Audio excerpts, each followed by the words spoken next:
ഒരു പള്ളി രണ്ട് പള്ളി ഇവിടെ തൊട്ടടുത്തുണ്ടായിട്ട് നിങ്ങൾ പറയുന്നത് ഇവിടെ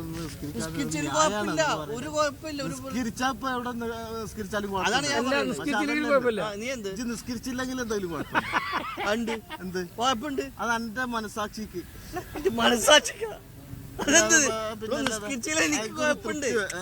ഞാൻ വിശ്വസിക്കുന്നത് ഞാനൊരു ഭാഗത്ത് നിസ്കരിച്ചില്ല എനിക്ക് ബുദ്ധിമുട്ടുണ്ട് എന്നുള്ളത്. അത് പള്ളി തൊട്ടടുത്തുണ്ടെങ്കിൽ പള്ളി വിട് പള്ളി പള്ളി വിളിച്ചിട്ടാണ് വേറെ വേണ്ട ഒറ്റ വക്ത് പള്ളി പോകണ്ടല്ലോ. പിന്നെ എന്താ പള്ളി പോകണ്ട പള്ളി ഞാൻ ഒന്ന് പറയട്ടെ, ഇവിടെ മൂത്രം ഒഴിക്കണ്, കള്ളുടിക്കണ്, കഞ്ചാവ് ഒഴിക്കണ്, ഈ ഭാഗത്ത് ജനത്തിന് പള്ളി ഉള്ളപ്പോ നിസ്കരിക്കുന്നത്. അങ്ങനെ അഭിപ്രായം പള്ളി ഒഴിവാക്കാൻ പറഞ്ഞില്ല. പള്ളി അതെങ്ങനെ ഒഴിവാക്കണം? പൊളിച്ച് ഒഴിവാക്കണമെന്നില്ല, പറയാലോ.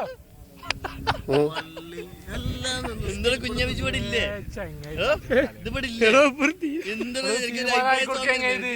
എല്ലാ അഭിപ്രായ സ്വാതന്ത്ര്യമല്ലേ? എടോ തീരുമാനത്തിലെത്തി. പള്ളി അത് ശരി, ഉള്ള പള്ളി ഒഴിവാക്കാൻ തീരുമാനം. രണ്ട് വലിയ കഷ്ടപ്പാടും ഇതിപ്പോ എനിക്ക് മനസ്സിലാവണത് ഇത് ബാധ്യത എന്തോ ഒരു കടമ തീർക്കണ പോലെ. ആ കടമ തന്നെയാണ്, എന്തോ ഒരു ബാധ്യത. അത് ഞാൻ ചോദിക്കട്ടെ, തീരുമാനം തൊട്ടടുത്ത് പോകാനും ഭയങ്കര ബുദ്ധിമുട്ടാണ്. വിഷയം എന്താ അറിയോ?